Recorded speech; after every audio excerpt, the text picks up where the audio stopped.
الرجیم بسم اللہ الرحمن الرحیم. حاضرین و ناظرین السلام علیکم ورحمۃ اللہ وبرکاتہ. آیت تطہیر سورہ احزاب کی یہ بڑی مشہور آیت ہے. اس کے ضمن میں آج ہماری 5ویں نشست ہے. حضرت رسول خدا صلی اللہ علیہ وآلہ وسلم نے کیا فرمایا اور کیا عمل کر کے دکھایا وہ کتب احادیث میں پوری وضاحت و صراحت سے موجود ہے. جامع ترمذی میں یہ حدیث باب تفسیر القرآن باب من سورۃ الاحزاب میں حدیث نمبر 9 ہے. کیا ہے؟ حضرت امام ترمذی رحمہ اللہ فرماتے ہیں ھذا حدیث حسن غریب، کہ یہ حدیث حسن بھی ہے غریب بھی ہے. کون سی؟ کہ جب رسول خدا صلی اللہ علیہ وسلم پر آیت تطہیر نازل ہوئی، ان رسول اللہ صلی اللہ علیہ وآلہ وسلم کان یمر بباب فاطمہ 6 اشہر اذا خرج الى صلاة الفجر يقول الصلاة اہل البیت انما يريد الله ليذهب عنكم الرجس اہل البیت ويطهركم تطہیرا. انس بن مالک فرماتے ہیں کہ پیغمبر اسلام صلی اللہ علیہ وآلہ وسلم آیت تطہیر کے نازل ہونے کے بعد 6 مہینے مسلسل، یعنی یہ کوئی اپنی ذاتی خواہش نہیں تھی، حکم الہی تھا. وما ينطق عن الهوى کا مصداق نبی صلی اللہ علیہ وآلہ وسلم اس آیت کے نزول کے بعد 6 مہینے مسلسل دروازہ حضرت سیدہ فاطمہ زہرا سلام اللہ علیہا پر جا کر کھڑا ہونا اور اس انداز سے آواز دینا الصلاۃ اہل البیت، اہل بیت نماز کا وقت ہو چکا. انما يريد الله ليذهب عنكم الرجس اہل البیت ويطهركم تطہیرا. تو گویا رسول خدا صلی اللہ علیہ وآلہ وسلم نے اپنے اس کردار اور رویے سے دنیا کو بتایا کہ کون احترام کے قابل ہیں اور کن پہ کے دروازے پر رکنے کا مجھے حکم ہو رہا ہے. عزیزان گرامی، وقال وفی الباب ان ابی الحمراء و معقل بن یسار و ام سلمہ. اللہ اکبر.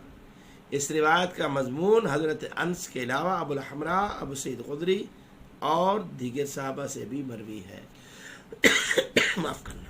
دوستان گرامی، یہ حدیث جامع ترمذی کے علاوہ ہمارے اہل سنت بھائیوں کی ان کتب میں مصنف ابن ابی شیبہ حدیث نمبر جلد نمبر 7 صفحہ نمبر 527 پر بھی موجود ہے. مسند امام احمد بن حنبل جلد نمبر 3 صفحہ نمبر 56 حدیث نمبر 2671، یہاں پر بھی یہ حدیث یہی انہی الفاظ کے ساتھ موجود ہے.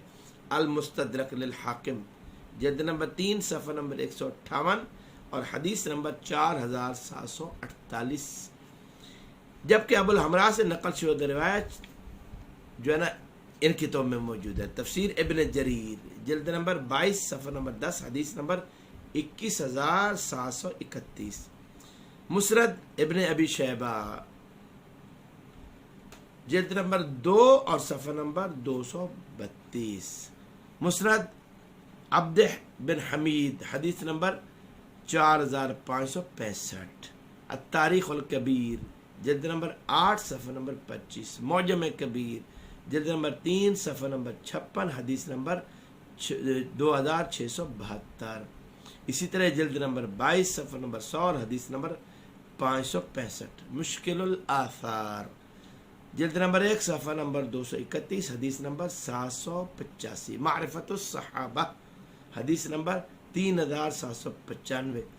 یہی حدیث حضرت ابو سعید خدری کی روایت طبقات المحدثین جلد نمبر 4 صفحہ نمبر 941 پر پوری وضاحت و صراحت کے ساتھ موجود ہے. اور اللہ کے نبی صلی اللہ علیہ وآلہ وسلم نے اپنے کردار سے، حکم پروردگار سے، اپنے عمل سے ثابت کر کے امت کو اس بات پر واضح کر دیا کہ کس کی دروازے پر رکنا میری سنت ہے اور کس گھر کا احترام واجب ہے اور کون آیت تطہیر کے مصداق اور مالک ہیں.